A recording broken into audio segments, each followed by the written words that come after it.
Hey guys, how's it going? Michael Troy here. Today we're looking at the Mike Allred issue of Solo from DC Comics. It is so cool, in case you couldn't tell by this gorgeous Wonder Girl cover.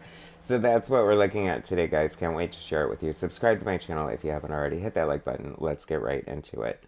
I think I was more excited about this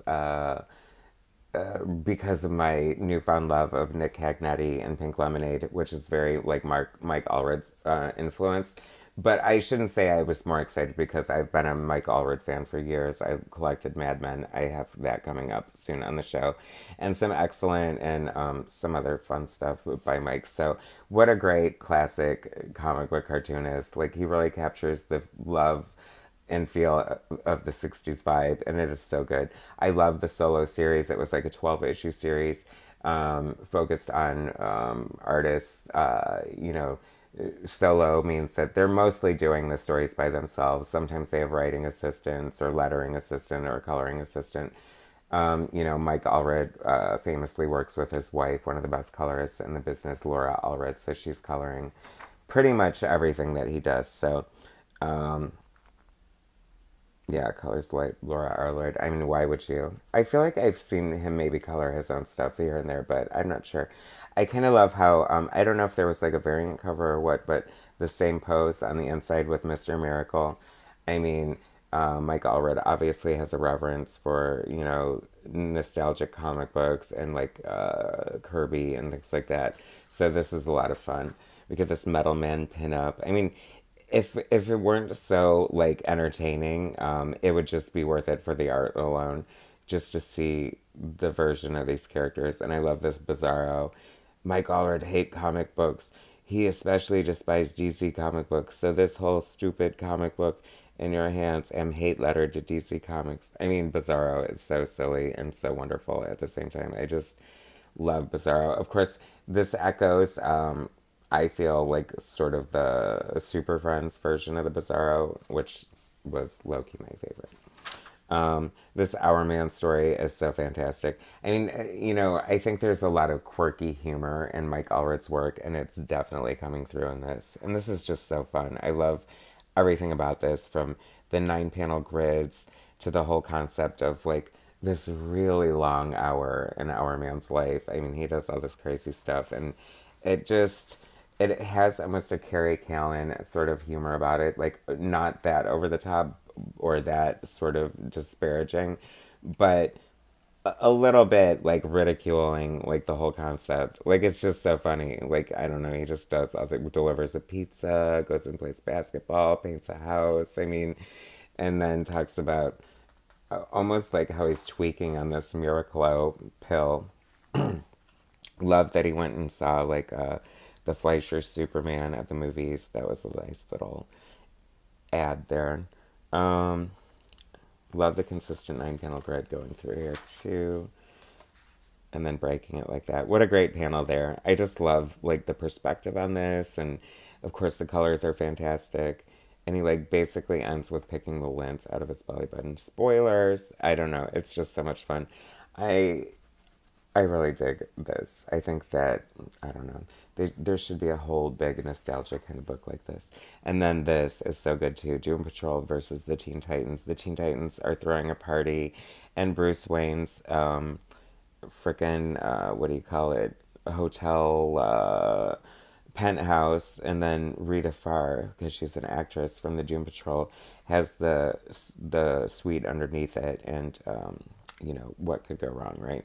This is kind of funny here too. I mean, because it kind of calls out the fact that like Wonder Girl is always the only girl, and Robin's like, "There's 4 boys and only one girl at this party," and they're like, "Here, chickie, chickie." Like it's so latchy and creepy, but kind of like on point, right? I mean, men are pigs, yeah.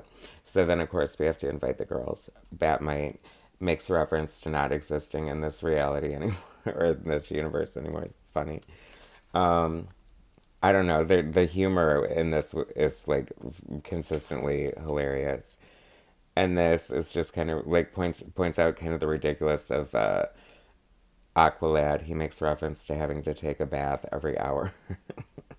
Which, I mean, he does. Like, could you imagine? Like, how long does the superhero battle fight take? I guess not super long, right? Like, I don't know. How long can you kick each other's asses? Is that a Donny Osmond album? No, there's no way. The Doom Patrol looks fantastic. I mean, I don't know how many times Mike Allred has drawn the Doom Patrol, but clearly he was meant to draw them. Um, there's just so much fun throughout, and just like so many little gags, and just epic fun, right? Little appearance from the Legion of Superheroes. And this Batman A Go Go is so fantastic. And I noticed something which could almost be like a Marvel No Prize in here. Story and art, Mike Allred, script Lee Allred, and coloring Laura Allred. So Mike's brother like scripted or co-wrote some of the stories on here, which I think is fun, and makes reference in the back to the reason being is because Mike's brother Lee is the one who older brother is the one who introduced him to comic books. I can relate to that. Um, Batman and Robin look amazing here. This is clearly like the Batman television series version. Because you can tell by the Batmobile, first of all. I feel like that's a key indicator.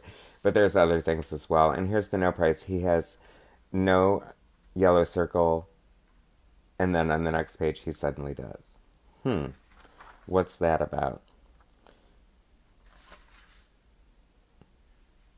And this, I don't know, it's very weird too because it's very, like, the story is like kind of juxtaposite. I don't know why when I turned the page that kind of cracked me up, that dinosaur, just the look on his face. And they sort of, yeah, like, I don't know, they kind of make fun of Batman, like referring to him as a goody two shoes laughing stock and stuff like that. But I don't know, it's good. Don't worry about it. I mean, this Mike Allred art is next level for sure. And then we get like Batgirl, which I love. I mean, who doesn't love the Batman TV show? But then it gets like really crazy. Like they get an ear sent to him. I mean, it's kind of dark in a way. I like how DC like actually like it has some really dark things happen in their comic books sometimes. That just seems kind of jarring compared to like the bright, like light-hearted feel of it, especially from Mike Allred. For the love of God, Aunt Harriet's ear. Oh, for Christ's. Um, the end. Beautiful splash page. So much fun. Love it. Oh, and this is so great too. Fourth World Wager. Uh,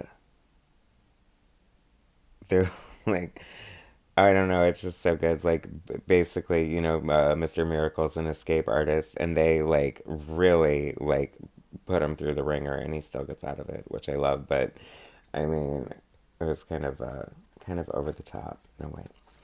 Comic Book Clubhouse. This was fun and cute and, like, just, like, nostalgic and, like, a good way to get little, work in characters that, you know, Mike maybe would want to draw, but not do a whole story on Hawk and Dove, the Golden Age Sandman, yeah. Um, and of course Superman, Green Lantern, Hawkman, Martian Manhunter, very fun. Oh my God, this, like, whoa, right? Like, totally blew me away. I mean, that is a ambitious AF 2-page spread, so gorgeous, like so many key characters. I just really love that. Like, that made me filled with joy for sure. I don't know. I mean, this whole series is amazing. If you guys don't, I love this picture. If you guys haven't seen the story or checked it out, you totally need to. It, like, the series is so great. It is like an artist's dream come true, and it is so amazing. The amazing Mike Allred solo. Thanks for watching, guys. Subscribe to my channel if you haven't already. Hit that like button. I'll bring you more soon.